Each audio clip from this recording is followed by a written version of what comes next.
DC. In this matter, Ms. Hensley failed to appear on September 16th of 2022. That was a show cause hearing before the referee. This is the first and only bench warrant with bond presently set at $500. Last payment made in this matter was December 18th of 2023. Friend of the court is requesting the next hearing be set for August 14th at 8 a.m. We're also requesting that due to her report of employment with Subway and the circumstances surrounding this case, that her bond be canceled and she be released forthwith today. Ms. Hensley, do you understand what's happening? Yes. Okay. The front of the court is recommending that your bond be canceled. You be released right away so you can work. So the court will do that. Thank you. But there is going to be another hearing you're going to have on August 14, 2024 at 8 o'clock a.m. You have to be at that hearing, okay? Okay. I will tell you, if you're not at that hearing, the court will enter a bench warrant, and then that time you won't get your bond canceled. You will end up sitting in jail. Okay, I will be there, I promise. Okay. Okay, good. The court will cancel the bond, allow your release, and I will tell you it takes a little time for the paperwork to catch up with the sheriff department, so it's not going to be right away. It might be an hour or so before you're able to get out, okay? That's fine. Thank you so much. Okay, thank you. You have a good day, ma'am. You too. Bye-bye. Mr. Piper failed to appear on Anything April else for 19th of Ms. Piper? 2024. That was an adjourned show cause before the referee. This is the first and only bench warrant. Bond is presently set at $16,499. Last payment made in this matter was January 25th of 2023 through income withholding. He reports no new employment, and friend of the court's requesting the next hearing be set for August 14th at 8 a.m. before this court. Okay, thank you. Mr. Piper, you before the court charged with civil contempt of court due to your failure to appear at a prior proceeding as a result of your failure to pay child support. Purpose of this hearing is to set a bond that would assure your attendance at the next hearing on August 14, 2024 at 8 o'clock a.m. Are you able to post a bond, sir? No. Okay. Well, court notes it's your first bench warrant, so I'm taking that into consideration, but you haven't paid since, over a year and a half now, and your arrearage is substantial. What I'm going to do is I'm going to reduce your bond. I'm going to set your bond in the amount of $1,000. If you're able to post that, you'll be able to be released. Do you have any questions? No questions. Okay, thank you. You're free to go. Have a good day, sir. Thank you. Mr. Clay failed to appear on September 21st of 2023 for a show cause before the referee. This is the fourth bench warrant in this matter with bond presently set at $1,196. Last payment was made through unemployment on March 25th of 2024. He does report new employment with Huffman Rubber. Friend of the court's requesting the next hearing be set for August 14th at 8:45 a.m. before this court. Okay, thank you. Mr. Clay, you're before the court charged with civil contempt of court due to your failure to appear at a prior proceeding as a result of your failure to pay child support. Purpose of this hearing is to set a bond that would assure your attendance at the next hearing on August 14, 2024 at 8:45 a.m. You will get notice of that in writing. Are you able to post a bond, sir? No, sir. This summer when the asphalt season started, I acquired a bike, motorcycle to I had a transportation to employment. So I got my job back with Quality Asphalt or Asphalt Solutions. They, I usually work with them. Well, this year I reported the employment and my bike broke down. So they told me, you get reliable transportation, come back. Well, yesterday, I bought a bike last week, another motorcycle, because the other one broke down. I buy another motorcycle, I get it running the day before yesterday. Well, first thing I did was go out and get a job, Huffman Rubber. I stopped there. I've worked there also, and they rehired me. And last night, I run out of gas, and I'm walking, knocking on doors, trying just a little bit of gas enough to get me. I had just bought gas, so it's got to be something in the motor, but nevertheless, I'm trying to knock on doors. I understand it's 2 o'clock in the morning, but I'm out in the middle of nowhere. And it's either walk or, give up the bike and not get my, I'm trying, sir. And I just can't do anymore. I lost the bike. I'm quite sure I'm not going to be able to get it out, but I can still try to salvage the job if I can get out. Well, what I'm going to do is I am going to reduce your bond in hopes that you could be released pending that hearing on August 14th. I will reduce your fourth bench warrant. What I'm going to do is reduce your bond. I'm going to reduce your bond, set it in the amount of $300. If you're able to post that, you'd be able to be released. Do you have any questions? No, sir. I've tried to keep, somewhat in contact with friends of the court.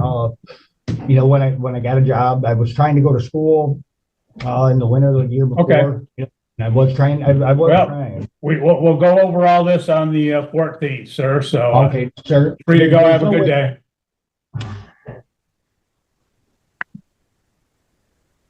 All right, Judge, I think that is all we had for you today. Oh, you have any bench warrants?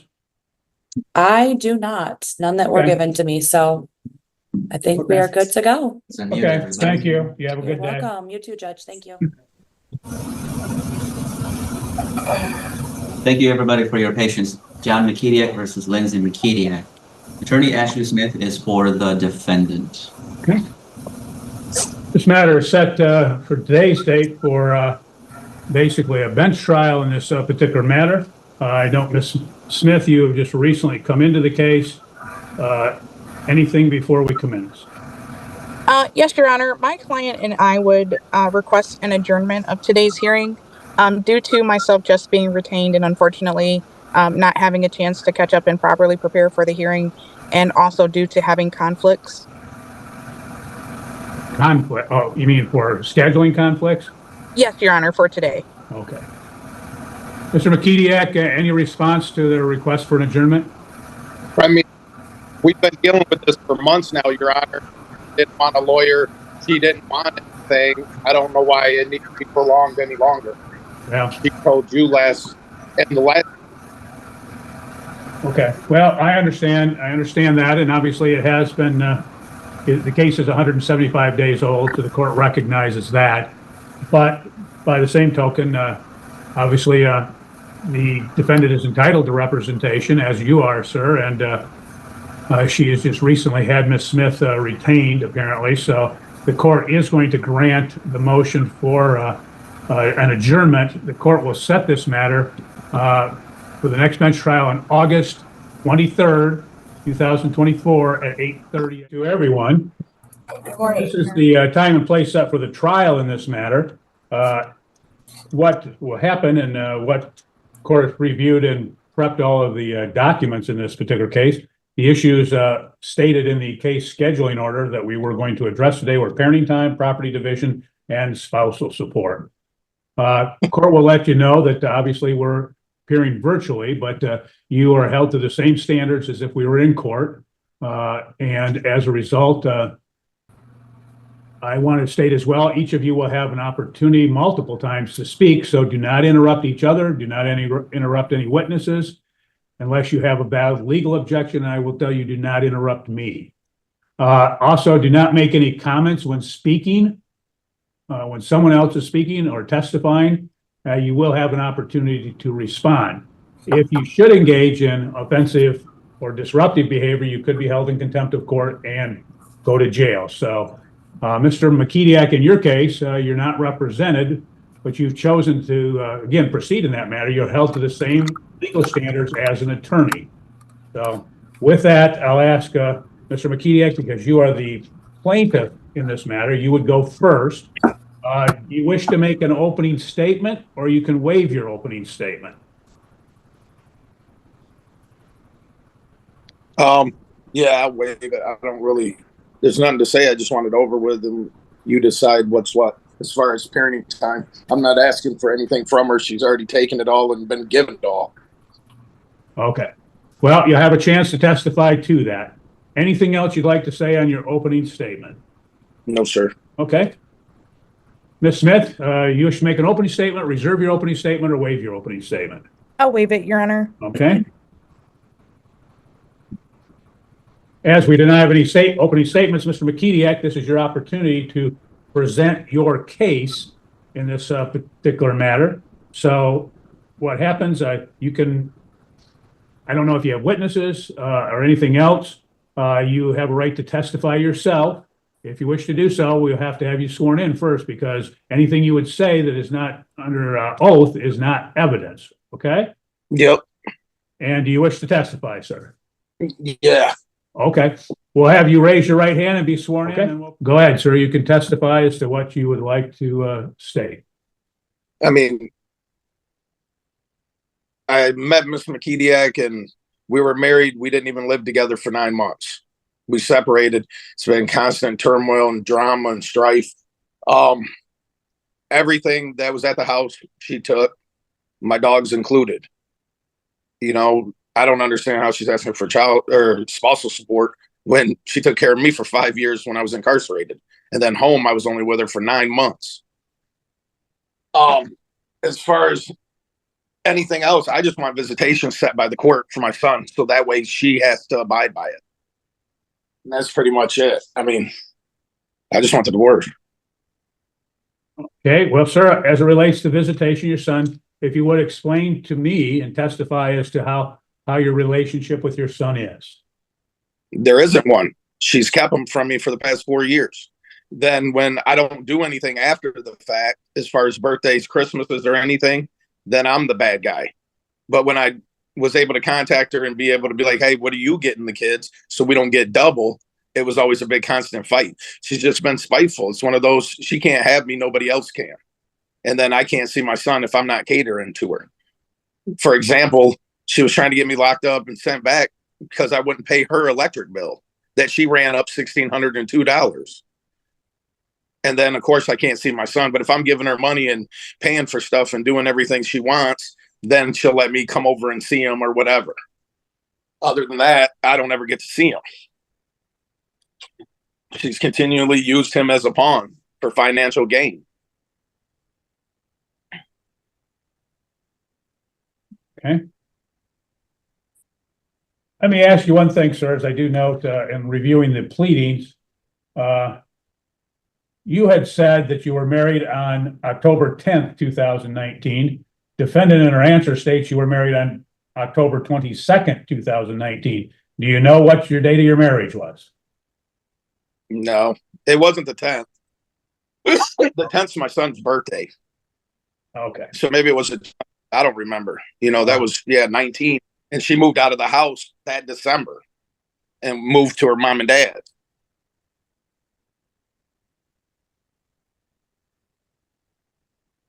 In December, you said, is it 2019? Yeah. Because we found out she was pregnant. I think it was either December or January. She moved out and moved back to mom and dad's because we were arguing and fighting so much. At the time of the scheduling conference, there's also stated that there was a dispute on property division. Would you explain to me, are you aware of any dispute on property division? No, sir, because last time, well, not the last hearing, the hearing before, this was all supposed to have been settled. She'd stated on the record she didn't want anything and there was no property to be divided. Okay. Well, today is different and people can change their minds. I'm just wondering if there is a property division. Yeah, I don't have one. I don't know of anyone or anything. Okay. She's already got okay. Anything I would clarify first. Well, in your complaint, you state that the date of separation was December 1, 2019. And she stated no, that you separated in 2020. Do you know, was it December or was it in into 2020? If it was 2020, it would have been January of 2020 or December of, it's within a month, or December of 19. Okay. Okay. Anything else that you'd like me to be aware of, sir? Not that I can recall. Okay. Ms. Smith, do you have any cross-examination? Mr. McKediak, you stated that you don't currently have a relationship with your son. Nope. I don't think I've seen him in over a year. Are you aware of any special needs he has that would make Mrs. McKediak a little leery of you having him in your care unsupervised? No, I mean, he's nonverbal autistic. Do you believe that you're able to accurately and adequately care for him with his special? Yeah, definitely. I own my own business. I have time. Like, I don't have to have addicts around him to help entertain him or help take care of him. I have family support that are in the medical field. I have other family support. Yeah, I definitely could. Like she just had a truancy case where they were talking about taking the kids. And even her other son's father said I could take the other son. I have no further questions, Your Honor. Okay. Anything else, sir? No, Okay, thank you. Sir, do you have any other witnesses? no,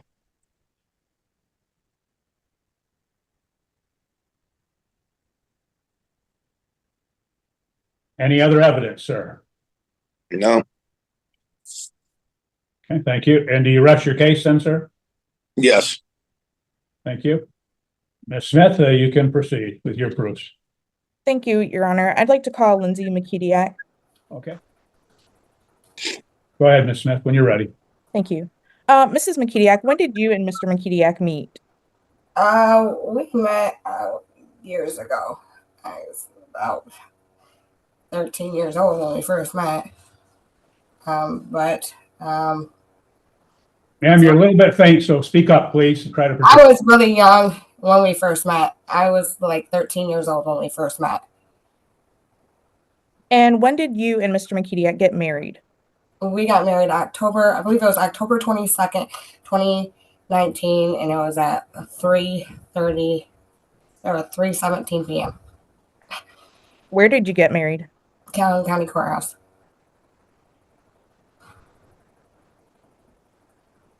How many children do you and Mr. McKediak have together? We have one.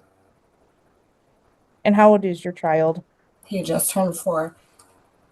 Does your child have any special needs? He is nonverbal, autistic, and hard of hearing. Do you have any special care regimens that you do with him? Yes, he's on a very routine schedule, and he attends therapy. He goes to therapy from 8 a.m. to 4 p.m. Monday through Friday. And he attends Summit Point behavior counseling. Sorry. You said that he attends therapy Monday through Friday, 8 to 4? Yes. Is that here in Battle Creek? Yes, that's right. And when were you made aware of his diagnosis? So he was officially diagnosed in August of 23 autistic, but he failed his newborn hearing screen, and then so it kind of, we had to go through the steps of the hearing first before he could actually be diagnosed autistic. So it was a process before he could actually be diagnosed with autism. So I got the official paperwork of the diagnosis of autism in August of 2023. So you've known about his diagnosis for about a year, but how long had some of the symptoms been presented before he was diagnosed? I noticed Brantley was just a different child from probably 7 months on, like that he wasn't reaching developmental milestones that he should have been reaching. During this time, how involved was Mr. McKediak in your child's care prior to the autism diagnosis? He wasn't. He was in prison. Do you recall when Mr. McKediak was released from prison? He was released from prison June of 2021, or May, and then went back 17 days later in June 19th of 2021. So. And do you know when he was released the second time? Well, yeah, it was 10 months later. So February, I want to say it was February 4th, 2022. I want to say that was the day, but roughly. After Mr. McKediak was released from prison, did he have any involvement in your son's care? Which time? The second time. The second time, he tried really hard to make right for a little while, for I'd say a couple weeks. He financially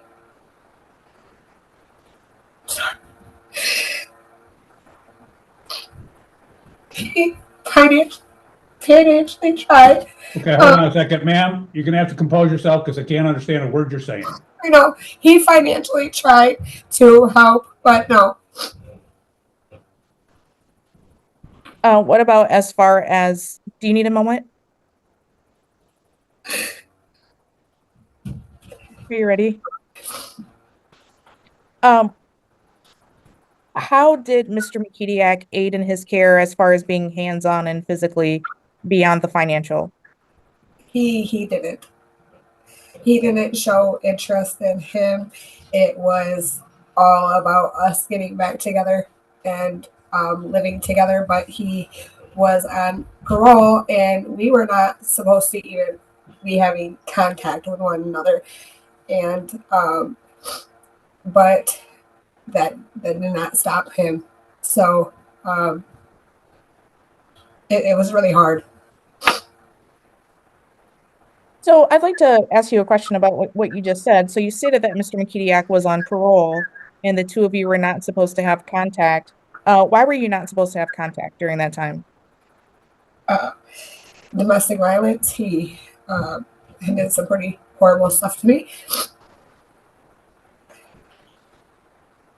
Is that why Mr. McKediak went to prison? Yes.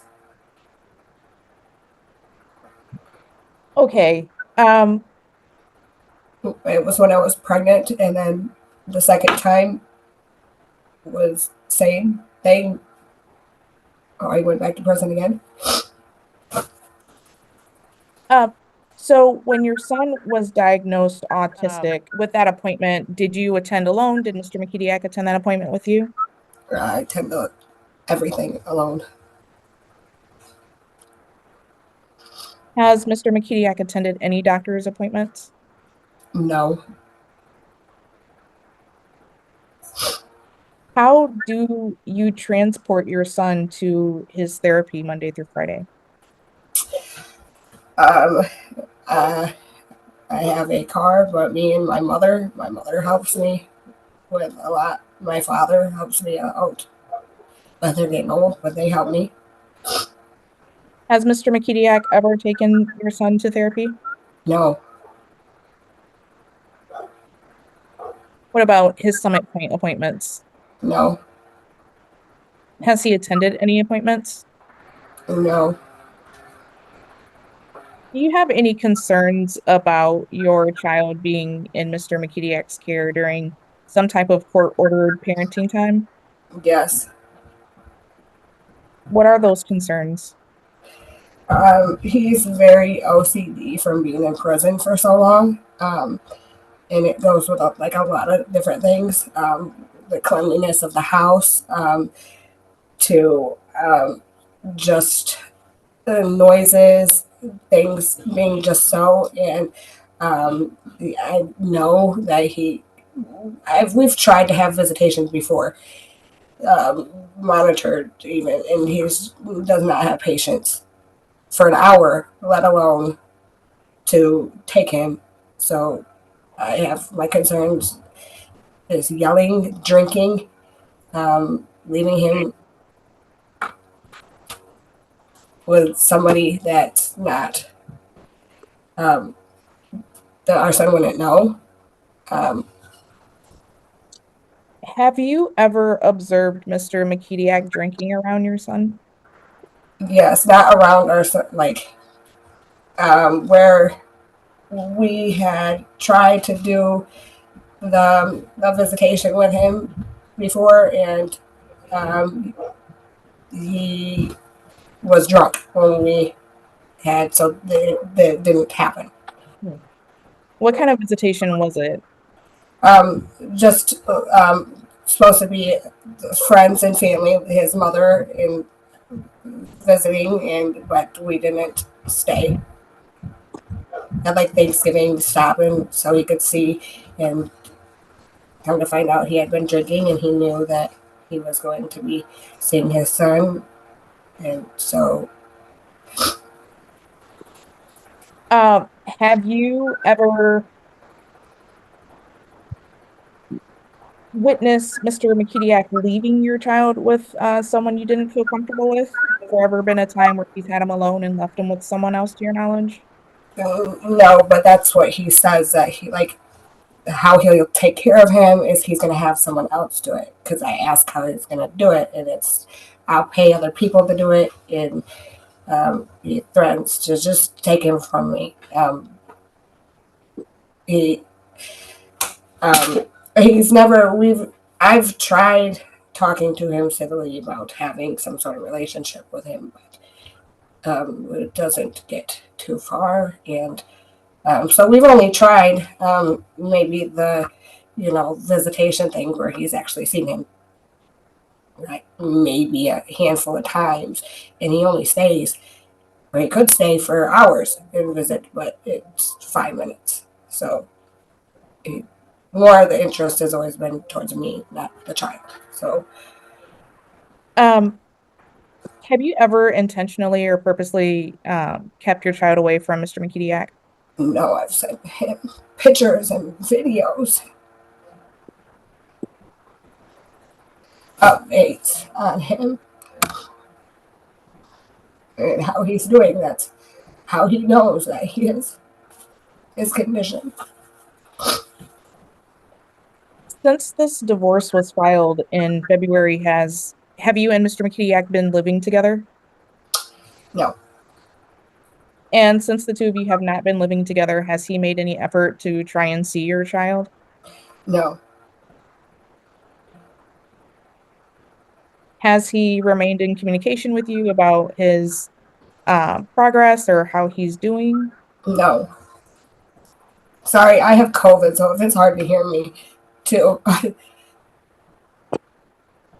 Mrs. McKidiak, I'd like to switch over to the topic of property. Yes. Do you and Mr. McKidiak own a home together?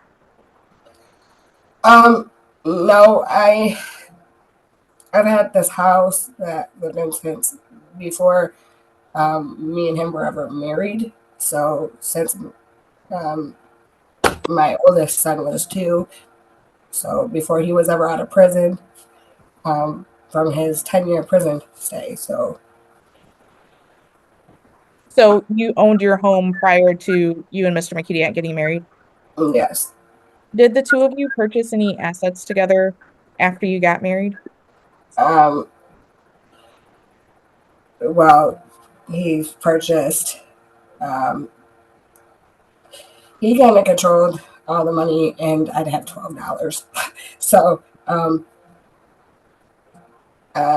cars, vehicles that I don't have. So, businesses, tattoo equipment, businesses of such, but anything that was in my possession, he would destroy. Anything. And it doesn't matter if it was the children's, he destroyed it and sold it and set it on fire. So the two of you did buy property together? The house, I guess if you say, but the vehicles, tattoo stuff, yes. But the house, I had that before. So, but then he ended up moving in to my home. So the vehicle, who currently has possession of the vehicle? John, Do you have a vehicle? I have a vehicle, yes. I have. Speak up, ma'am. I'm not hearing you very well. Yes, I have a vehicle, but it's not a very good vehicle. You said that Mr. McKidiak destroyed some property. Yes. Was that property in the home? Yes. What was that property? Well, everything that was inside the house. Every single door. I had to replace every single door. The central air unit, he ripped shingles off the roof So I had to replace the roof on the home because of that, because he damaged the roof. And then one of the vehicles too, he damaged that. Everything my son owned, both of them, he sold and destroyed or set on fire. So I had to replace beds, dressers, everything, clothes, shoes, cell phones.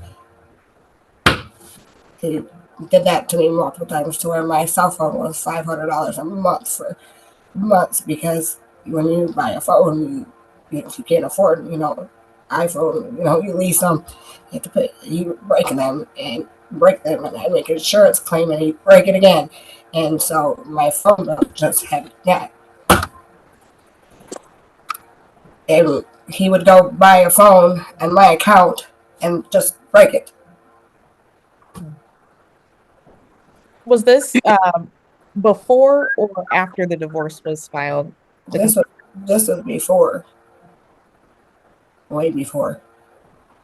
But the two of you were married. Yes. Are you currently employed? No, I am not. And when were you last employed? Well, it's been rough because of Brantley. So Brantley just got into where he could go full time child care. So he was on a waiting list for so long. Until then, I could not work because with his condition, he couldn't just go to daycare.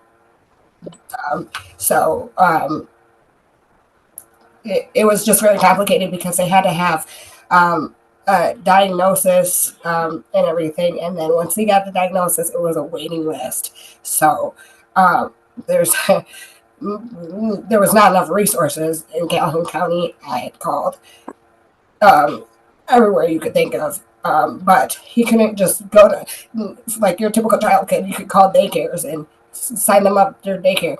He could not. So that put me working at a standstill because I couldn't just leave him with somebody that's not trained or professional to leave him with. There's this, I'm trying to think of the name of, if I leave him with somebody to watch him in my home, it has to be somebody that's trained, like a chore provider, but it's for a special needs kid.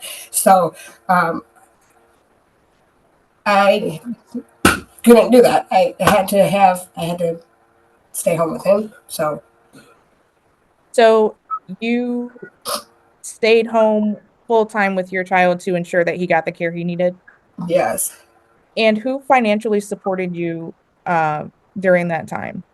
Well, the state helped out a lot, but some family and friends helped me out. I had savings that I had from my first kid, but it was really a struggle. So, did Mr. McKediak help financially? No. What about when he got out of prison?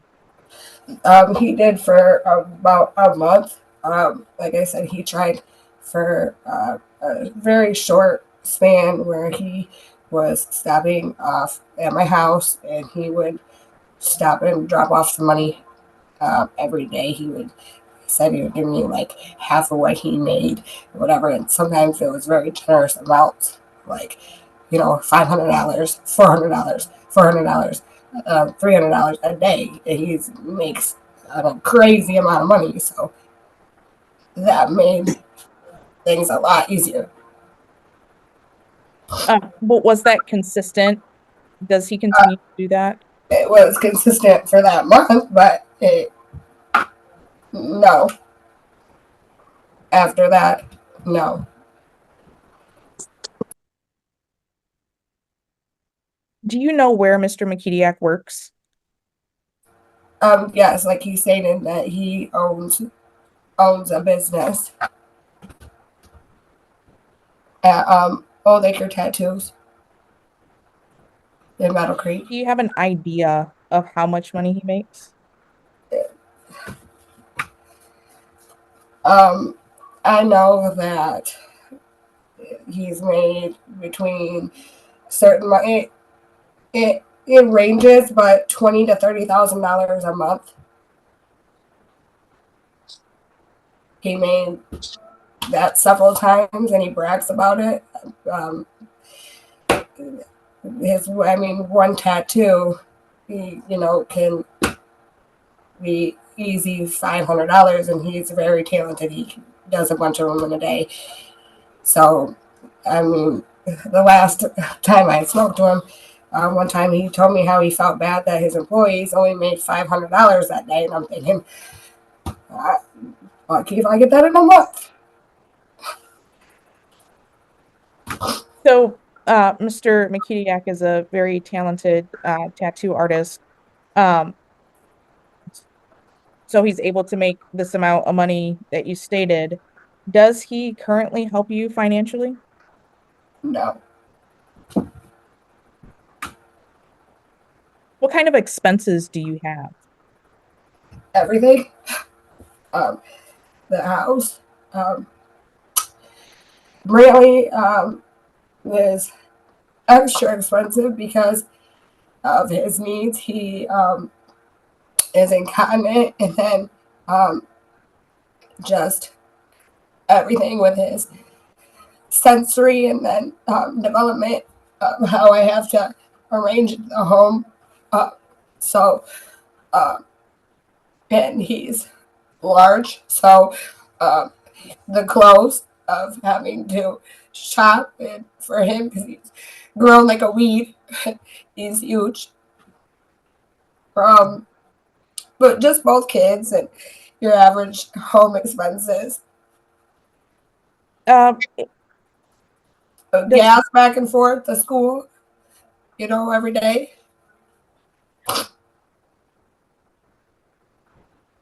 Do you have medical insurance? Do you cover medical insurance for your son, Brantley? He's got Medicaid. Do you have any out-of-pocket medical expenses, or does Medicaid cover most of it? Well, I think I owe $3,000 for one of his medical expenses. But How much was that, ma'am? $3,000. Okay. Is this a medical bill? Yeah. Does Medicaid cover the expense? Sorry. Oh, no, you're fine.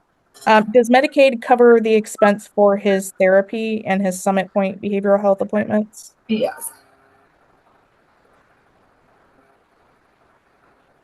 How often are you buying him clothes?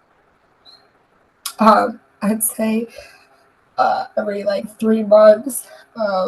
It's had to. Luckily, he's starting to get into where he can fit into his 11-year-old brother's clothes. So, because he's so big, but I'd turn right around and he'd need new clothes. And shoes. And he's got to where he's got a special foot, extra wide. So I'd have to hunt him down shoes. Then he'd have to get New Balances extra wide for his feet. So that wasn't cheap.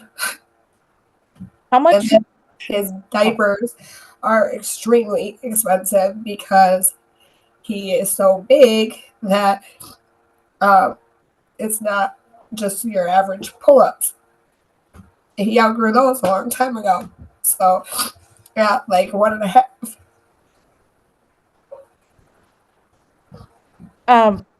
So, Mrs. Makitiak, how much a month would you say that you're spending on all of your expenses, including the special things for Brantley?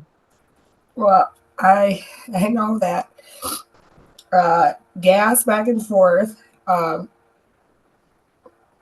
that I spend at least I would say it's $120. I think I pay a week to get him back and forth to school.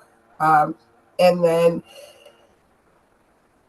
about $200 a week is, well, that's if you're just including his diapers and, wipes and gas.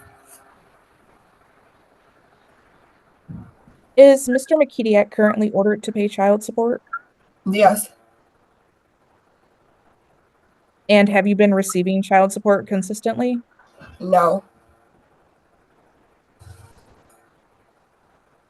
When is the last time you received child support? June? Was it consistent before June? No.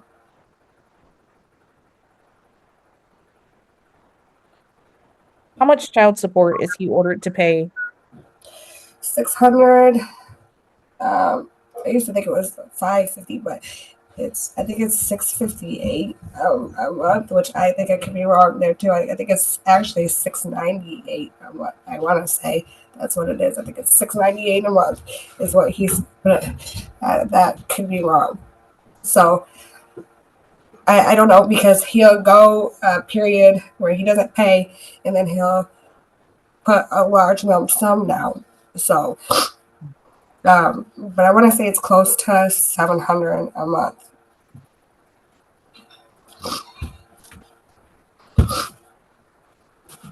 Do you anticipate in the future that you would be able to return to work with Brantley's condition? Yes. How do you believe you'll be able to do that? Well, I'm hoping to, but he will be, attending school normally, and so, things like should get a little easier. I should have more free time, so where I can actually be able to work and have a steadier schedule that is not as focused on just having, Brantley, but it's been fun to just financially struggle hard. It's been fun. Yeah, I'd like to go back to the domestic violence. So you stated that Mr. McKediak went to prison for domestic violence. You were the victim and you were pregnant during this time? Yes. Was this domestic violence instance while the two of you were married? Yes. And could you kind of explain to the court what happened in that situation? Well, he was angry because when I was pregnant, I wouldn't move home, and I left the house because of him drinking and tattooing inside the home. And so it was no place to be with a 5-year-old at the time. And he just kind of took over my home when he had moved in and paroled to my house. He was very he being physically, mentally, emotionally, all that abusive. So I moved out. Well, the domestic violence in July happened after he had bought me a new wedding band for my birthday and a new wedding ring, and I didn't move back home. So it led to, I think it was July 17th of 2020, he had ended up taping me up and suffocating me and taking it and saying he was going to kill me and my unborn son. And that's what led him to go to prison. And so you said that during this time you had moved out of the home and you were pregnant. Why did you move out of the home prior to the domestic violence incident? From him drinking and just him tattooing in the house, and then it wasn't already good for my 5-year-old son to be around, and he would yell at my son, and he was abusive to like my animals, and even just because if it wasn't a purebred American bully, then it's a stupid mutt, and he kicked the dog out, and it kind of first started over that too. He was beating on the dog before he started beating on me. Is this domestic violence conviction, was this what sent Mr. McKediak to prison the first time? It was, yes, but it was a combination between he got charged with the domestic violence and he broke the no contact order because his probation officer had put no contact between us. So he got charged with that, and it was in the middle of COVID and everything. But yes, because he was being charged with state charges, and then federally he was being charged with breaking a no contact order with his federal probation. Mr. McKediak testified that while he was in prison, you cared for him financially. Was that prison term for the domestic violence? No, he is talking about before we even ever got married. Okay. He said I took care of him for 5 years. I never took care of him financially at all. I never took care of him financially at all. He'd send me drawings and pictures and things like that. Okay. But just to clarify, that was prior to the marriage, and you were likely working during that time. Oh, I was absolutely working. Okay, I just wanted to be sure. And so you stated that when Mr. McKediak was released from prison in 2021, he went back 10 or so days later. Yes, it was 17 days, but yes, I believe it says 17 days later he went back. And 17 days exactly. What was the reason that he went back for?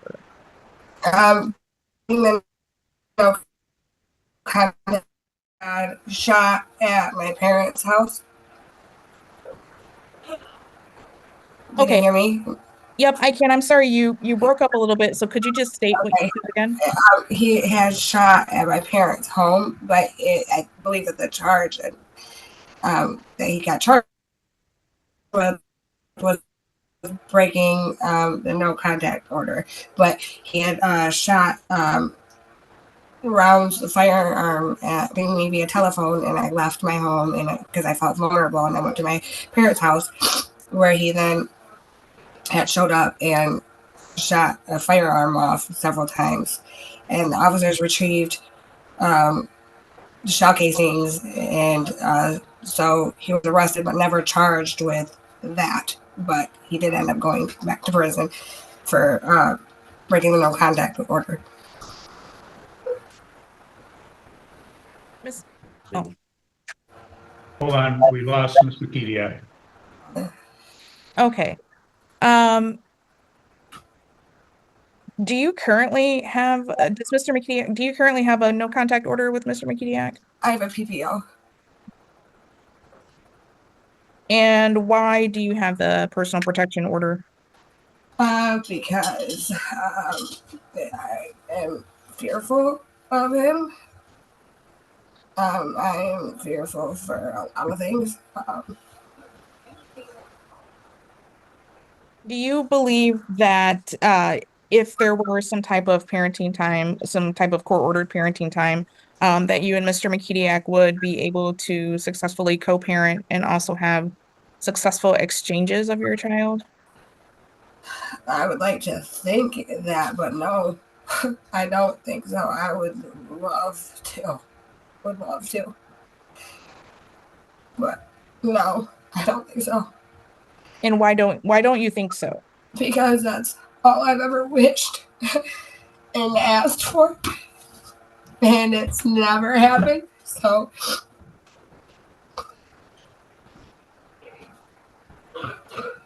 So you don't believe that you and Mr. McKediak would be able to successfully co-parent and have successful exchanges? No, he absolutely despises me for whatever reasons. So no. In your current PPO, Are there any special provisions for you and Mr. McKediak to have contact in regards to your child? No, I don't think like personal protection orders like protect against minors, like, you know, or like I don't know. I don't think that works. Like, but I think that it does state that he is not.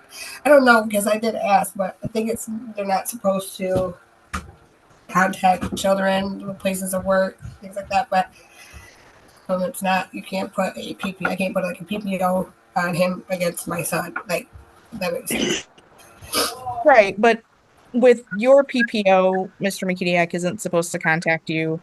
Yes, no. But if you felt that the two of you could have successful communication regarding Brantley, would you be amenable to modifying the PPO so the two of you could have communication only regarding Brantley? I mean, if there could be, but I don't think that there, you know, there could be, like I said. So, if there was peaceful contact, there wouldn't be a PPO. Is that how I feel? I have no further questions, Your Honor. Okay. So McKediak, I'm going to give you the opportunity to question the defendant, but I have some questions first. So, ma'am, I'm unclear about when when the domestic violence occurred and when he went to prison. Okay. First, my question is I take it from what you've said, there was some domestic violence during the marriage. Is that correct? Yes. Okay. And when did that happen? When did the domestic violence happen? Yes. Throughout the whole marriage, but he was charged with domestic violence. It was July 17th of 2020, right before our son was born. He had went to jail for it. I don't think he actually ever he got charged with it. He took a plea for it later on down the road. Okay, so you don't know if he was charged at all, but you think something happened. Well, he went to jail, but I don't know, like, criminally wise, because he did go to prison. But he was on federal probation.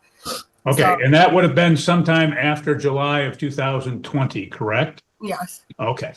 Let's go back to, because again, going through your testimony has been very unclear to me. You said you were married in October of 2019, Yep. and then you moved out, and I wasn't clear, when did you move out? I moved out in February.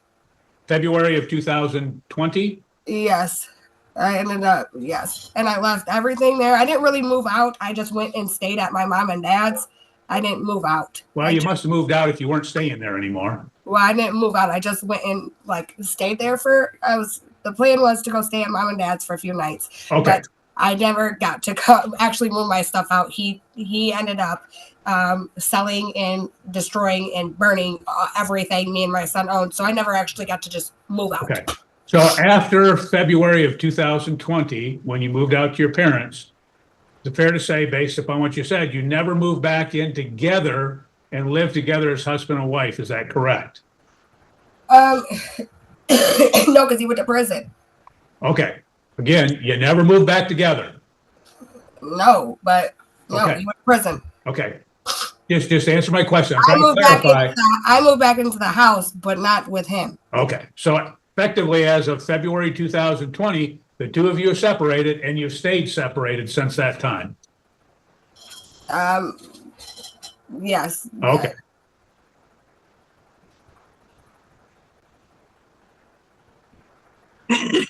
You stated that you believed that you could return to work, correct? Yes. And so how long has your son been in the, you said that, hold on. You said that he's in therapy from 8 to 4 each day, Monday through Friday. And when did that start? It was June. My planner's upstairs. He started, it was June, I want to say 12th is when he started. June 12th of what year? 2024. Okay. It's like just Okay, just for clarification, if the court asks you a date, give me the year too, because you know what you're talking about, and Yeah. but I don't know. So you have to tell me, so I know, are we talking, like in this case, 2024, 2023? I don't know. And prior to your leaving employment, you had, your attorney had asked you the last day that you had worked, and you didn't answer that. So I don't know, when was the last time that you worked? Well, my work schedule was sporadic because of my son. So Okay, that doesn't tell me anything about the last day you worked.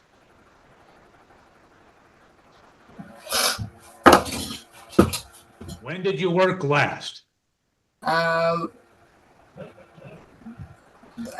have had a part-time job. So Okay, ma'am, I don't care if it's part-time, full-time, or what. I'm trying to think. The last time I worked was it just recently, so I don't know the exact date, but recently, within a week, I worked. I've been starting to work back up. When's the last day I worked was? Thursday. Hold on, ma'am. It looks like you're talking to somebody. Is that correct? Yes. Ms. McKediak, I asked what day was the last day I worked. Yes. are you talking to somebody in the room and getting answers? Yes. Do not speak to anyone else. Do not take answers from them. I'm asking you, if they want to testify, your attorney wants them to testify, she can call them. I don't want answers from another third party. I'm looking for you. When was the last day that you worked? Thursday. Last Thursday? Yep. Yesterday? Last Thursday. Okay. Last Thursday would be yesterday, ma'am. Were you talking yesterday or a week ago, Thursday? A week ago. Okay. So you're back to work now, at least as of August 22nd, 2024. And where are you working? I work at Potter's Grow. Okay. And when did you start at Potter's Grove? I have worked there part-time spontaneously when I can, when it fits my child's needs. Okay. Again, that doesn't tell me when you started. I asked, when did you start working for Potter's Grove? Okay, so I started working there.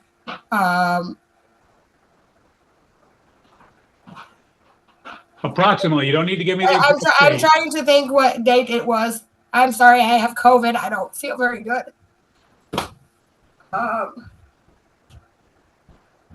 Roughly August of 2023. I've like spontaneously worked there. So you've been working there for approximately a year. Off and on. Okay. When I can. You stated that you've been supporting yourself through, you said you did have some savings. Is that correct?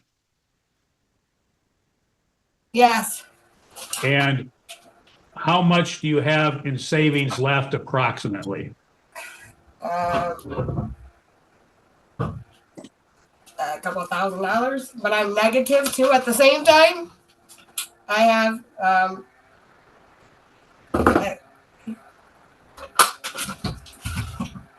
Okay. You stated that the plaintiff had at different times, you said he had destroyed your phone, your cell phone, but then you stated that there was an insurance claim made. Did the insurance pay for the cell phone? I had to pay for the deductible of the cell phone. Okay, So how much was the deductible? $200 each time. And how many times was the cell phone destroyed? 6. 6 times? Yes. And each time did you have to pay the deductible? Yes. I think one time I had to pay for the phone. One time I had to pay the $1,200 for the phone, or $1,400. I had to pay the phone completely, the whole bill. Okay. Ma'am, when you are working at Potter's Grove, and I'm asking just as a average, not each and every week or each and every month, on average, how much do you make per month? I don't know what I make per month, sir. I know what I make hourly. How much do you make hourly? $27 an hour. $27.50. And on an average, how many hours per week do you work? Again, that's when it's been able to be accommodating to my son's needs. So Okay, I'm asking for an average, ma'am. You've been working a year. You can give me an average over that I year. don't have an average. We have to have an average, ma'am. Autism is not average. So I don't have an average for you. Okay, if 1 month you work and you make $200 that month, the next month you work and you make $400, the average for those 2 months would be $300. I'm asking an average per month for the last year that you've worked. Well, probably $600. I make my house payment, I get by. Okay. Okay, I have no further questions at the time. Mr. McKediak, do you have any questions of the defendant? Yes, a lot. Well, understand they have to be questions. They can't be statements. Yes, correct. Okay, go ahead. Mr. McKediak, how many people reside in your home? 3. You're sure? Oh, I'm sure, John. Okay. So, and also, Mr. McKediak, you said you had to pay for any broken phones. Were you working when the phones were broke? No, because my husband didn't let me. Where did the replacement money Hold for on the 1 phones? second before you do that, just to clarify. You say your husband let you, was this at a time that the two of you were not married, or when you married and he was your husband? We were married. We've been Okay. married, so That's fine. When you said that, we just didn't live together. I didn't know who you were talking about. Go ahead, Mr. McKediak. So, Ms. McKediak, you weren't working when phones were broke. Where'd the replacement money for the phones come from?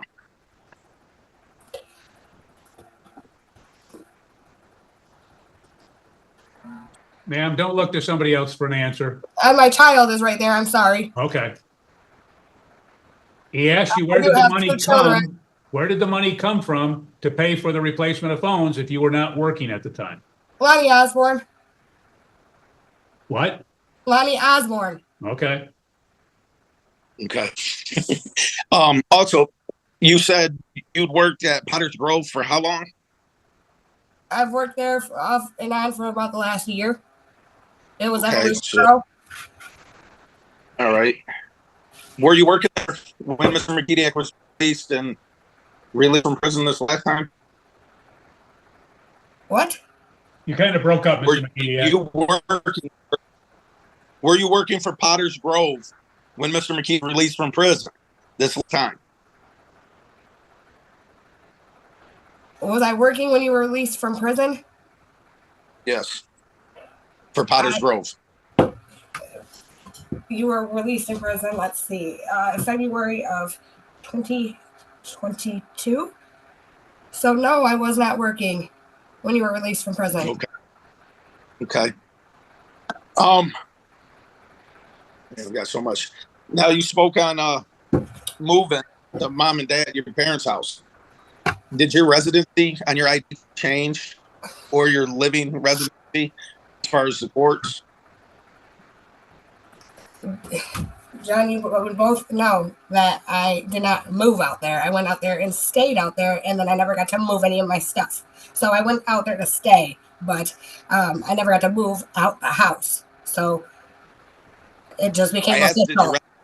Did your residency change for the Yes, courts? it did, because you went and got a PPO to make it so I couldn't come back to my home. Okay. Thank you. Also, you said Mr. McKediak had kept all your stuff and burn it and all that. Did you not kick in the back door of the house, run through and let officers in to remove all your property while removing all Mr. McKediak's property? There's no way I could have. I had a small car. There was no way. But the police did break in the back door. Yes, they did. And did you remove everybody's property? No. So you, Mr. Lou didn't remove property from the house, and the police officer Nope, allowed you because to there's enter. a whole video of you being so proud of destroying everything afterwards. So you didn't come back in afterwards and remove all the property No, with two officers, or two BCPD officers. no. Okay. And my attorney has the video of you after the fact too. So I didn't. So You removed everything after, and I have that proof. So my attorney can show that evidence. you also alleged that Mr. McKediak was abusive to the dog.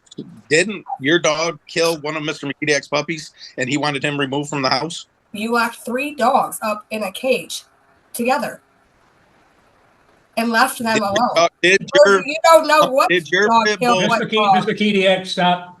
He's asking you a question. Did your dog kill one of the puppies? Do not go off on tangents. Answer just the questions. If your attorney has other questions to ask, she can get clarification.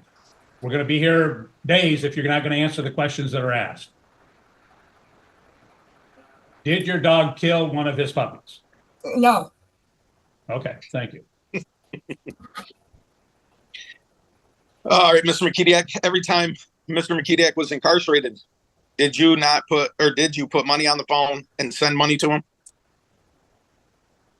Yes, I had sent you money, and yes, I had put money on the phone. Okay.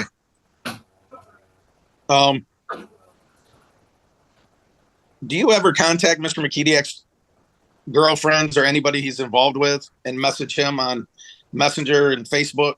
Nope. No? Okay. What else do I want to say?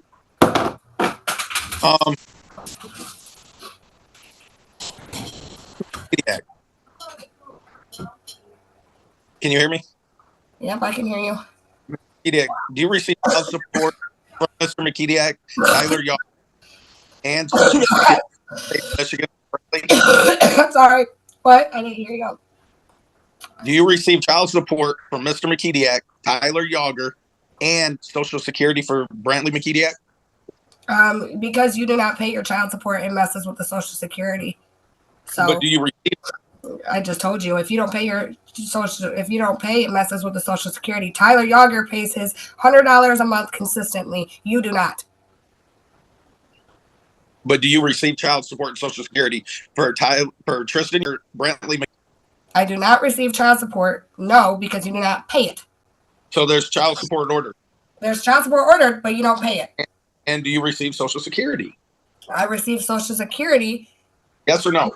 Yes, I receive Social Security. When you pay your child support, it's a monthly based thing on income, and it messes with my Social Security, Brantley Social Security, when you do not pay your child support. Do you leave your children with people in your home, Ms. McKediak? No, I don't have people in my home. Do you, how often do your parents have the children? My parents see my children probably daily. How often do they take them overnight, Ms. McKediak? They take them every maybe other weekend. Every other weekend? Okay. Sometimes they haven't taken them one time for 9 months straight. And then I've had 4 surgeries, so they have taken them, and helped me out with them because their fathers are completely absent. okay. And then you stated Brantley goes to the autism center from 8 to 4. Is that correct? Monday through Friday? Yep. Okay. So that's 40 hours a week, mom and dad. Am I correct? And then mom and dad take the kids every other weekend. Isn't the autism center also basically a school for children with autism? Yes, it is a school for children with autism. Yes, it is. So he's in school. Yep. And you're not employed. He's only been part-time. He's only been in school a month. Okay, and part-time. All right, I wanted to get into the house issues. So you stated you've lived in that house for 5 years? No, longer than 5 years. I've lived in this house. Okay, before. We've been married for about 5 years. I've lived in this house since my son was almost 2 years old. I've Isn't lived in it this correct? house since 2014. Isn't it correct that Adam Woodson owns that house? Yes, it is correct. Adam Woodson owns this house. Correct. And isn't it correct that Adam Woodson sold the house to me and you when I got home in 2019 on a land contract? On a land contract that's filed with the city of Battle Creek, Ms. McKediak. Adam Woodson had a land contract with me, and you went and put your name on my land contract with it not being notarized. Isn't that illegal? It is illegal. So the city of Battle Creek wouldn't file it. Correct. You put your name on it yourself, and it was not notarized. Okay, so there is a land contract with the city of Battle Creek for Lindsay and John McKediak, right? Correct? You Correct. filed it. You Listen, filed. I'm trying to answer your question, John. You filed a land contract with your name on the land contract with it not being notarized. The city of Battle Creek wouldn't accept that, Mr. McKediak. Well, whatever you did, but it is, I have lived here since then, and that is, I don't know. It's not notarized. It's not notarized. When did Adam Woodson leave the residence? In 2020. When did Mr. McKediak get home? You got home July 17th of 2019. So the three of you resided in the house together with your son. Is that correct? Do you know what day you got off parole? Or do you know what day you actually came to the house? It was December 4th, 2019. Did Adam Woodson reside in the house with you and Mr. McKediak and your son? Yes, he did. Do you know why Adam Woodson decided to sell the house and move? He didn't, but the house was already in bankruptcy before that. But because you threw him across the room. So you threw him across. Do you know Mr. McKediak's financial situation or the money when he came home in 2019? Yes, I do. So is it true in 6 months he'd made $11,000? Have a car? Yes, you gotta pay money to stay at K-Pop. So, also, how many vehicles do you own, Ms. McKediak? I own 2. Okay, so you have 2 vehicles. Yes, I do. Okay, thank you. One in which I just got back from you. What vehicle would that be, Ms. McKediak? I don't have the keys. I had to replace the ignition switch because you wouldn't give it back to my mom and dad. The one that you pressed charges on me for. Ma'am, hold on. No, ma'am. He asked you what the vehicle was. He didn't ask you for a narrative. What is it, John? 2000 or 1997? Right. A 1997 blue Ford truck. Okay, you don't also have a white Ford Edge? Nope. I don't own a white Ford Edge. The DMV says you do. I don't own a white Ford Edge. No DMV says I own a white Ford Edge. You also don't have a red Ford Edge. A 2008 red Ford Edge? Yes, I do. With 300,000 miles on it? Yep. Sure do. Okay. 2 pieces of crap. Gene Brown didn't co-sign for you to get a brand new Ford Edge, a white Ford Edge, Ms. McKediak. Eugene Erber owns a white Ford Edge. That he co-signed and you put a deposit down for, Ms. McKediak? No, not co-signed. Eugene Erber owns a white Ford Edge, John. I do not own a white Ford Edge. Okay. Okay, Ms. McKediak. I do not own a white Ford Edge. There is no DMV or anything saying I don't own a white Ford Edge, John. I wish I did. So, Ms. McKediak, you seem very concerned about Mr. McKediak being around your son. But you also stated you don't have other people that reside in your house. So I'm kind of confused on the type of people that are around your son. Yes, I am concerned about who you have around because just recently the man that you have hung out with all the time, Tommy Knickerbocker, he shot his girlfriend 11 times. 11 times. He shot that girl 11 times. And you had him living in your home. I have never had anybody living in my home. Well, you had, Mr. McKediak, hold on. Yeah, Mr. McKediak, it's not your time to make statements or anything as well. You have a chance to ask her questions. So, Ms. McKediak, the other people reside in your house, are they drug addicts? Nobody resides at Your my Honor. house. Excuse me? Objection. My client already stated that only 3 people, her and I her understand, but this is reside in the home. cross-examination. I'll allow some leeway. Thank you, Your Honor. Ms. McKediak, do you use illicit drugs and are you addicted to codeine and Vicodins Oh my and God. morphine? Oh my God, John. No. You're not? No, John. Ms. McKediak, have you been placed on a list? I don't even drink. No, and I get Ma'am, stop the narrative. Answer the questions. no. Ms. McKediak, have you been placed on the seekers list at the hospitals for seeking illicit drugs and prescription pills? Do you work at the hospital? Ma'am, that's not an answer. No, I've never been. I do get prescribed a pain prescription for my, but that's none of your business. Well, I mean, I was just concerned you're worried about the welfare of your son.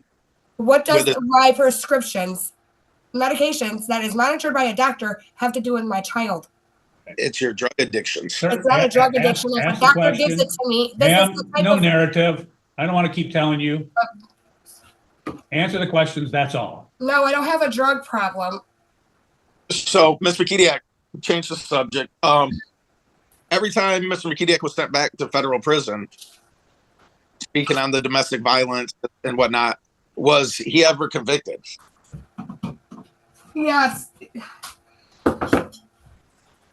Yes. So how many? You've had 2 domestic violences. With you, Ms. McKediak, how many has he had that he's been convicted of? I don't know. It was during COVID. I don't know. Okay. I don't know what So- you pleaded to. I don't know what you pleaded to. I don't Every know. time, I don't know the answer to your question. every time Mr. McKediak was incarcerated federally, what was that for? Breaking, Well, you guys- breaking no contact orders. Okay, so for no contact. And you never reached out to contact Mr. McKediak, correct? No, I didn't reach out and make contact with you. Okay. So, all right, now let's get into Mr. McKediak's finances. You stated Mr. McKediak makes $20,000 to $30,000 a month.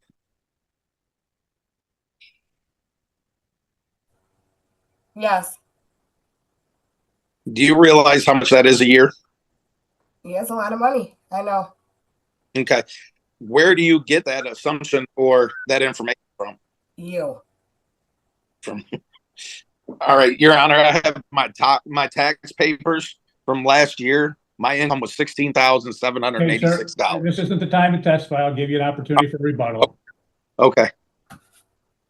That's pretty much, Mr. McKediak, what'd you do for work prior to the Bud House or wherever you work?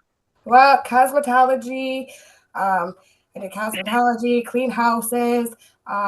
I was a bartender for several years. I was also an exotic dancer, and let's see, I was a caretaker, CNA. I had retail. How long did you work after Mr. McKediak was released in 19? I worked for a few months before you destroyed and sold all my belongings to where I couldn't work and locked me in the house. So, how many vehicles did you have at that time? I had 1. Did Mr. McKediak have a vehicle at that time? Yes, you did. You bought a car. In 2019? You ended up buying a car. In 2019?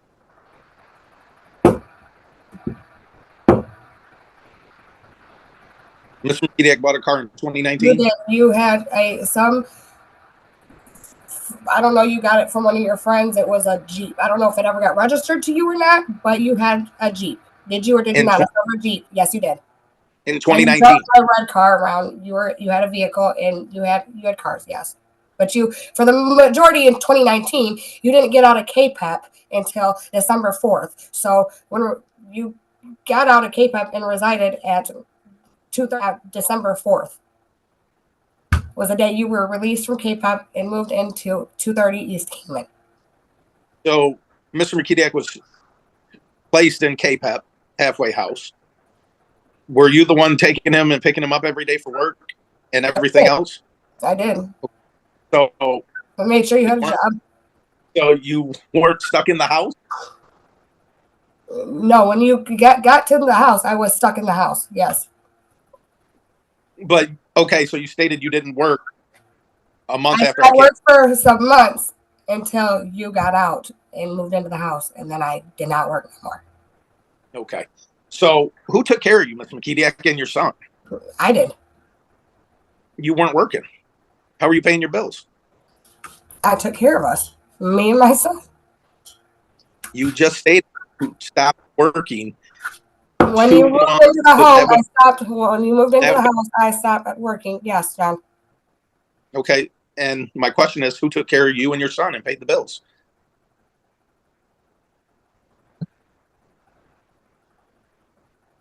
Who bought you cigarettes every day? Who made sure all the bills were paid? Who paid for gas while you weren't working, Mr. McKediak?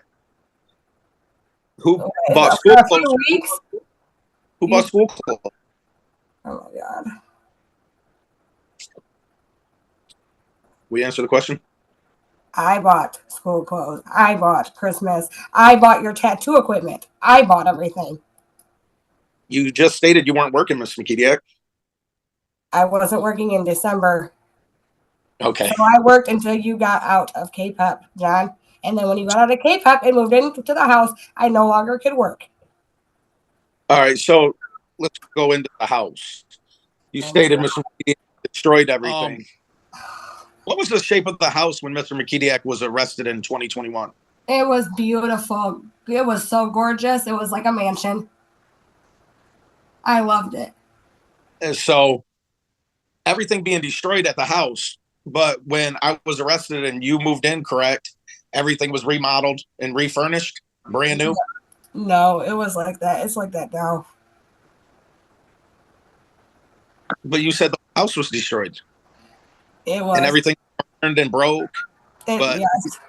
You just said it was beautiful and gorgeous. It was when you moved in, and then when you moved out, you destroyed everything.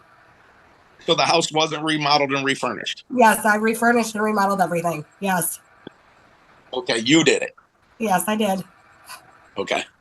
All right. That's all I have, Your Honor. Okay. Ms. McKediak, one question before I turn it over to your attorney for redirect. You said that you did receive Social Security for Brantley. Yes. How much do you receive per month for him? I get $4.96. Okay. Thank you. Ms. Smith, any redirect? Yes, Your Honor. So just a couple of questions, Mrs. McKediak. So Mr. McKediak asked about the condition of the home when he moved in or when he was released from prison. I just want to clarify, in 2019, when the two of you were married in October, where did you reside? Where did the both of you reside?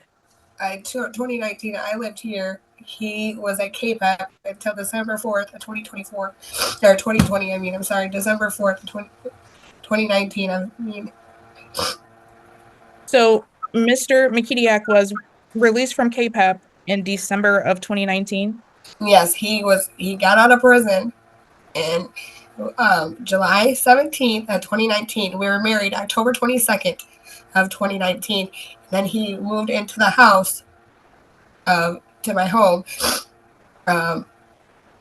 December 4th of 2019.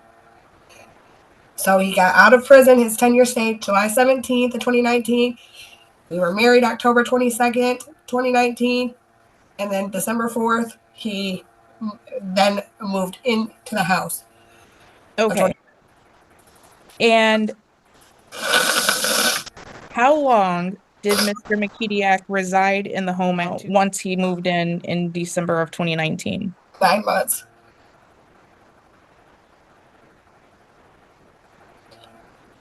So when you testified that Mr. McKediak destroyed the home, did this destruction take place in that 9-month span, or when did he destroy the home? Yes, it took place in the 9 months before he ended up going to prison for violation of his parole, or they call it supervised release federal. So Mr. McKidiak lived in the home from December 2019 until around September 2020. That's Yeah. about Yeah. okay. And during after that 9 months, has he resided in the home since then? No. So Mr. McKidiak asked you about police kicking in the back door of the home and you coming in to take some belongings. Yeah. When did that incident occur? Well, that's what he's talking about like me going to mom and dad's. It's like he had changed the door locks on me, and I hadn't moved out or anything. And I went to go home one night, and he was cheating on me, and had some girl there and changed the door locks. And so, and I was watching him. I had called the police, and he was selling my stuff on Facebook, like had people like moving my stuff out of the house. And so the officers, when I finally, they showed up, because it took a couple hours to show up to the call because they said they were dealing with a shooting or something. So the officer made sure, like, you know, it was like, this is your house or whatever. So the officer and myself, there was officers at the front door, officers at the back door. We took a shovel and broke the window and got in the back door because he wanted to open the door so I could grab a few clothes and belongings because I had nothing for me or my child, and that's all that, you know, I had taken. And then he got really upset because I took a tattoo machine that I had purchased. Hold a second, ma'am. Her question was, when did this occur? And Okay. You've talked for about 2+ minutes on everything except when this occurred. So give us a date when this occurred, when the police were there and you got into the home. Okay, that was in February. February of what? Of 2020. So when you called the police to your home to get in and get some of your belongings, that was February 2020? Yeah. Okay. Your Honor, I would like to introduce a video of the incident, of the after the incident, where Miss McKidiak called the police, and subsequently, after she was able to retrieve items from her home, Mr. McKidiak continued to sell her belongings Okay, ma'am. on Facebook. All I need to know, you want to introduce something. What is, I don't need a narrative from you either. It's just a video, Your Honor. Okay. And has that been properly disclosed as per the case scheduling order? It was not, Your Honor. It was recently received as evidence, but Mr. McKidiak stated that he did have knowledge of the video during his cross of Miss McKidiak. I don't care what he had knowledge of. It was not disclosed as a potential exhibit. The case scheduling order dated March 20, 2024 states that exhibits and witness lists will be disclosed within 21 days after the first mediation date. The mediation date was in June of 2024. And there's been no disclosure even up to this date of any potential exhibits. So based upon that, the court will not allow the introduction of exhibits that were not properly disclosed. That's fine, Your Honor. I was not retained until after that scheduling order. Miss McKidiak. That's true, but you were retained in July of 2024 and have not filed anything to seek to get a late or delayed exhibit. Thank you, Your Honor. Go ahead. Miss McKidiak, after you retrieved items from your home in reference to the incident in February of 2020, did Mr. McKidiak continue to destroy the home and destroy other more of your property? He destroyed everything and he sold all the kids' clothes, all the kids' belongings, everything, and that's what's in that video. I have no further questions, Your Honor. Okay, thank you. Mr. McKediak, do you have any questions? And it only pertain to the redirect, not to anything that's from before, only that Ms. Smith has brought up on redirect. Yes. Okay. Yeah. Ms. McKediak, weren't you a suspect in breaking and entering of the house while Mr. McKediak was in jail? No. So, Ms. McKediak, you didn't break out the back window of the house while I was incarcerated and remove my dogs? No. Okay.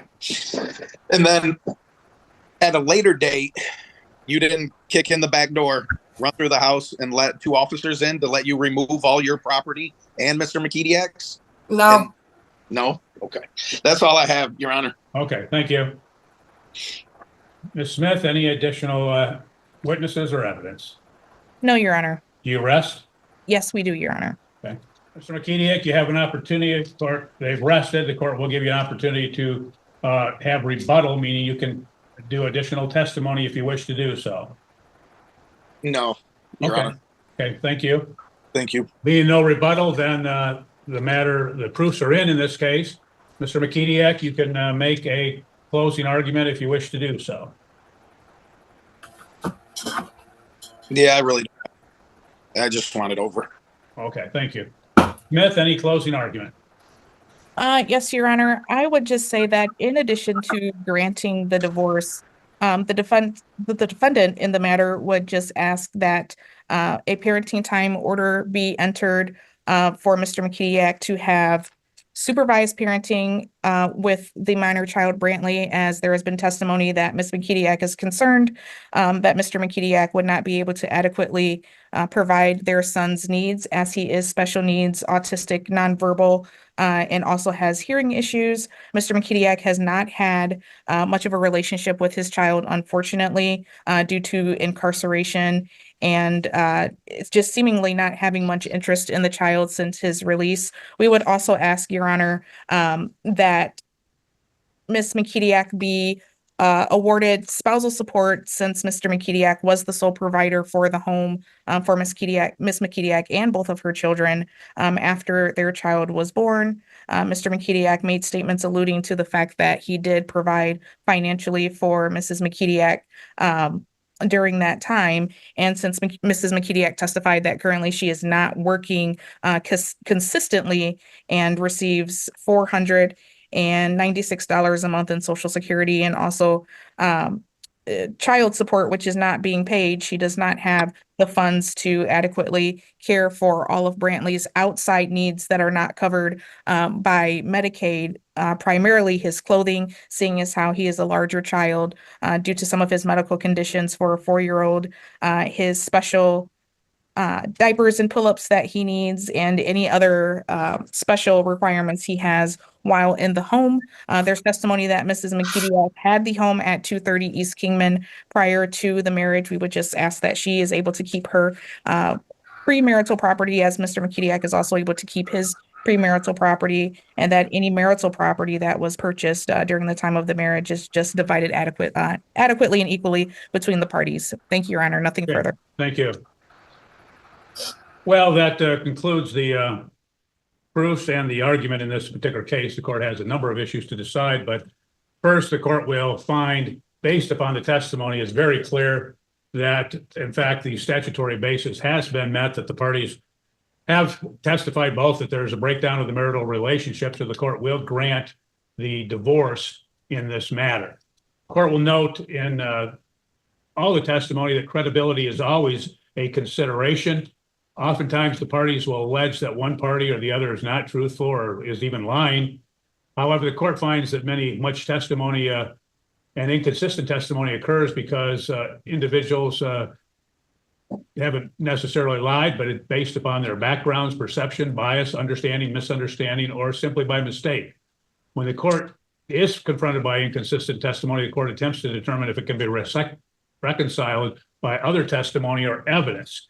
In this case, clearly there was conflicting testimony in this case, and much of the conflicting testimony even remained conflicting and confusing after at least the court attempted to reconcile that particular testimony.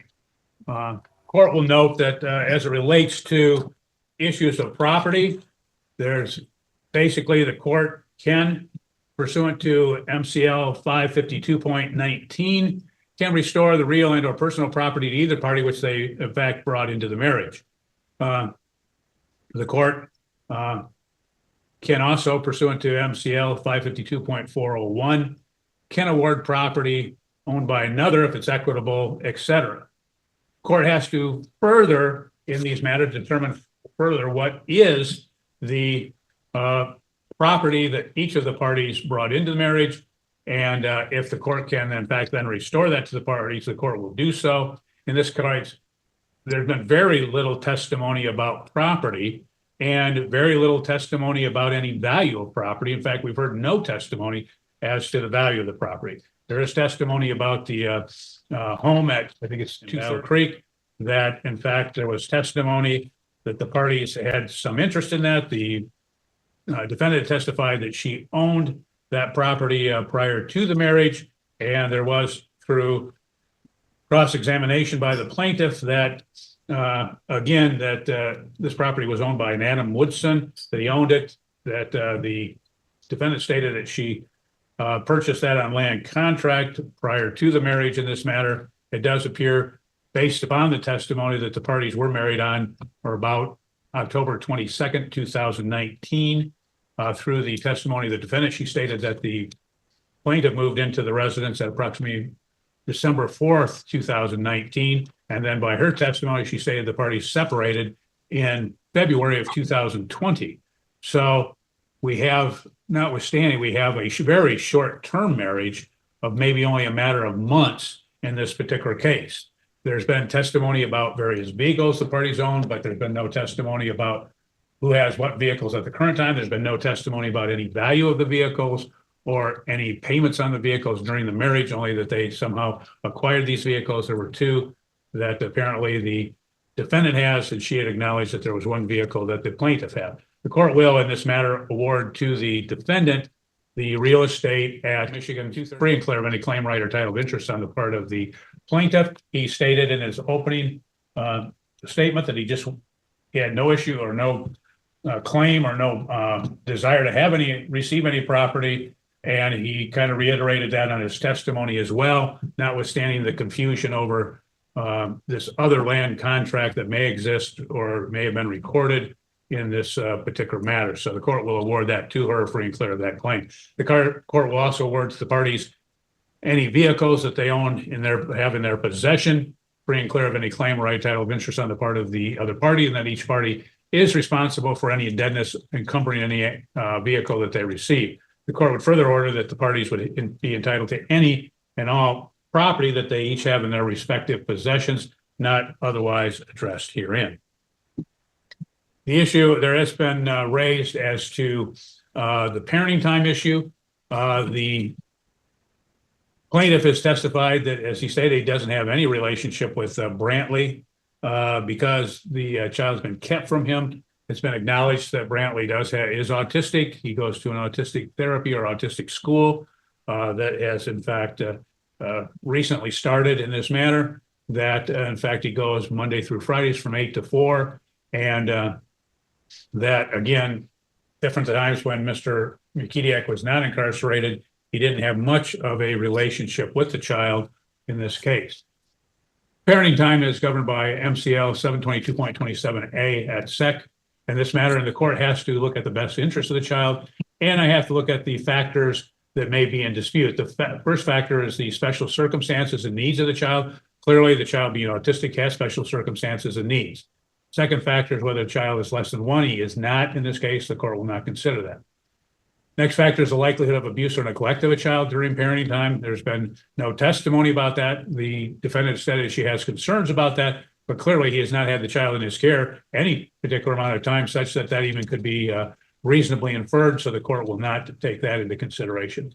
Next is the likelihood of abuse of a parent during exercise of parenting time. Although obviously there's been no exercise parenting time, the court is concerned about the domestic violence that has occurred in the past in this case, And I'm taking that into consideration under other factors. Next is the inconvenience or burdensome impact of travel. There's parties both reside in the Battle Creek area. There's no burdensome impact of travel. Next is whether a parent would reasonably be expected to exercise court-ordered parenting time. There's been no court-ordered parenting time previously, so the court cannot evaluate that. But I would note that the plaintiff has not sought at this point any parenting time, so I'm considering that. Next factor is whether a parent's failed to exercise parenting time. Clearly, he has not exercised parenting time. He has not initiated proceedings to exercise parenting time, so the court is taking that into consideration. Next is any threat or actual detention of the child. There's been no allegation or no testimony about that. And then next is any other relevant factors. The other relevant factors is as acknowledged and admitted by the plaintiff himself, he doesn't have that relationship with the child. He has not had that. And clearly in this case, as Ms. McKediak had testified to, that Brantley has to remain on a pretty rigid routine schedule in these particular matters. And as a result, there is particular concerns in this regard. Based upon all of the testimony and all the factors that the court has to weigh, the court is going to grant to the plaintiff parenting time, but the court is going to, again, seek to have that phased in. The court will first order that parenting time will occur once per week for up to 1 hour per week, supervised by Family Children Services. And that will be arranged between the parties and Family Children Services, because I don't know the party schedules, nor do I know if Family Children Services is capable of exercising it on that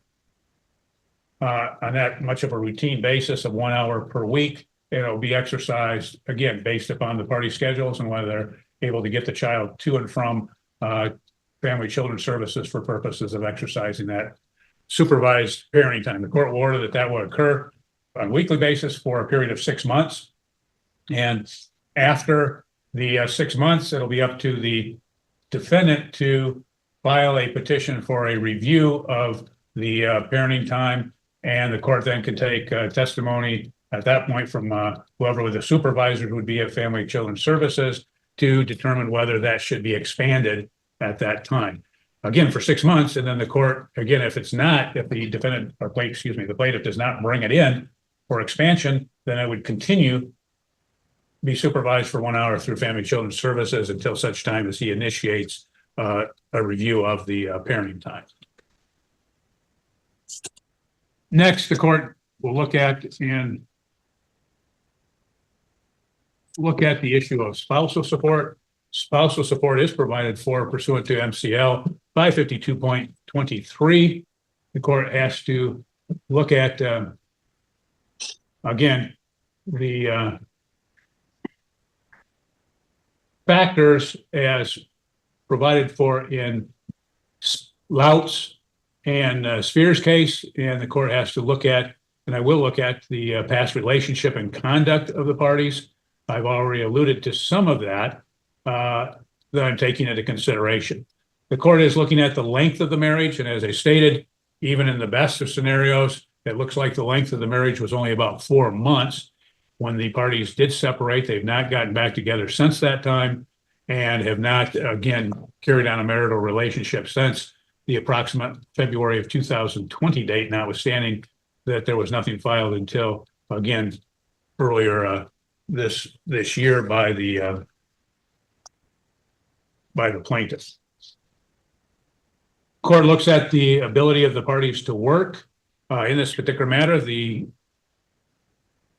plaintiff is working. Apparently, he's a tattoo artist. He's working in this particular regard. That there's not been any testimony, although he mentioned about what his W-2 stated. There's been no evidence as to the amount that he makes as far as income in this matter. He's not testified to it. The defendant did not testify. She testified at one point that he was making $20,000 to $30,000 per month in this case, but she had no evidence of it. Only she had stated that he had made some representations of that kind of money or something of that nature. But there's been no direct testimony as to the amount that he makes. The the court can infer, because the court does note, as the testimony shows, that he is making child support payments of $698 per month. The court notes that that is based upon incomes of the parties. Clearly, having been based upon the income of the parties, he based upon that particular amount. There's no way that he's making anywhere near what has been alleged by the defendant if the support obligation is only the $698. The court would note that the defendant testified that she is working at Potter's Grove, that she is making working sporadically, that she makes $27.50 per hour, that he has at times made up to $600 month average since starting in August of 2023, but that it is sporadic as to how much she works, as she states, according to the some of it's according to the dictates of the child, which again occurred before the child was routinely in therapy school for 5 days a week. So court would state that again should be able to be increased substantially, because she is again has those approximate 40 hours a week that she could work, where she is not at the current time. The court looks at the age of the parties. They've not testified as to what their ages were in this matter, but the court notes that they're not old in this matter, and therefore they have the ability to work. There's been no testimony about any physical disability, infirmities, or anything of that nature, meaning the health of the parties that would keep them from working. And so the court is taking into consideration that factor. The next is the ability to pay. As I alluded to, there's been very little, if any, testimony about the actual income of the parties, so the court doesn't have substantial evidence as to that. Next is the present situation of the parties. I think I've already alluded to that. That again, the parties are separated, have been separated since February of 2020. That effectively the defendant has been supporting herself during that time. After that time, the plaintiff had various bouts of incarceration and that.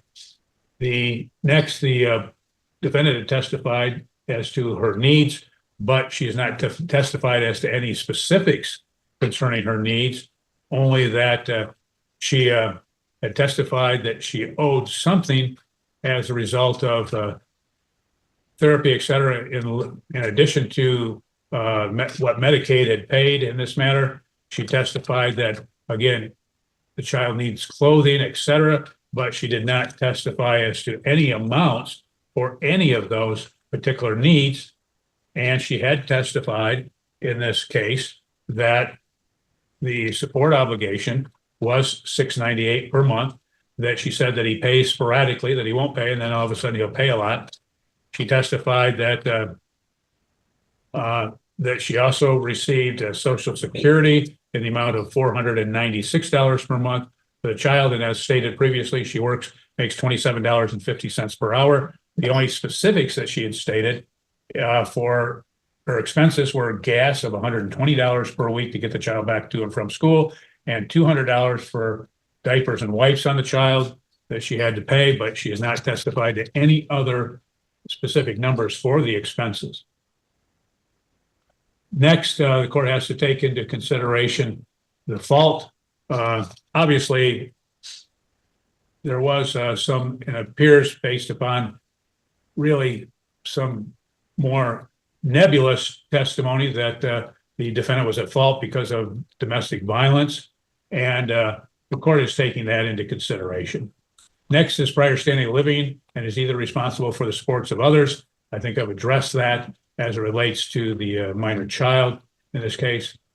She does have another child in her care, and she had testified that the father in that case was routine and consistent in payment of support, so she does have support for that other child. Next is the contribution of the parties to the joint estate. There really is no joint estate in this particular matter. The court's not taking and giving much consideration to that. The next factor is effective cohabitation. Their parties have not testified that they're cohabitating with anyone else, so the court will not give much weight or any weight to that. Next is the general principles of equity. In this case, obviously, the court is struck by the absence of testimony as to factors that the court has to give weight to for purposes of spousal support. In view of all of the evidence in this particular matter, the court will make an award that the court believes is just and reasonable in this matter, taking into account all of the factors that the court is to consider based upon the extreme short-term marriage of approximately 4 months. The court does and will order that there would be no spousal support paid in this case, and it is forever barred. With that, the court believes that I have addressed everything that the court needs to before I conclude. Mr. McKediak, because you are the plaintiff, you're responsible for drafting the judgment. You understand that? Yeah. Okay. So if you have not done so previously, there are services available. You can go to michiganlegalhelp.org. There are other online services. I'm not sure of the names. Court's always dealt pretty much with Michigan Legal Help, but there are others that are available that can help you prepare a proposed judgment in this matter. Consistent with the court's ruling, I will tell you that this matter will remain on YouTube and will be available to you to review if you want to confirm the court's ruling. That'll be available for 30 days, at which time it is taken down and removed. Sir, is there anything you believe the court needs to address or has failed to address before we conclude? No, sir. Ms. Smith, do you believe that there's anything the court has failed to address or needs to address before we conclude? No, Your Honor. Thank you.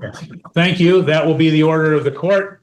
Mr. McKediak, when you have that order completed, there are a number of other things that you have to include in this judgment. You have to include, again, issues concerning custody. You have not made a custody claim in any regard. And in fact, at the time of the case scheduling hearing, you stated that you were fine. And I think your pleadings state that she is a fit and proper person to have the care, custody, and control of the minor child, both legal and physical. So you're going to have to include that in the judgment as well, that the physical and legal custody is awarded to the defendant. So that's what you have to do. There's many other things that you have to include in a judgment, many standard provisions. That's why you need to go to a service that provides you with those particular requirements, and you'll need to check those. Some of those may seem to be irrelevant, but they are necessary, or the front of the court will object to your judgment. So when you get that judgment prepared, you can submit it to the friend of the court. So you'll submit the judgment of divorce, uniform. Well, there is a uniform child support order in place. All you have to do is incorporate that by reference, and that there's a judgment information form. When you've prepared those, submit them to the front of the court. If you get objections, make sure you take care of the objections right away. And you can also submit those and should submit those to Ms. Smith. Any questions, Mr. McKediak? No, sir. Okay, thank you. Court will conclude this matter. You're free to go. Have a good day. Thank you. You too.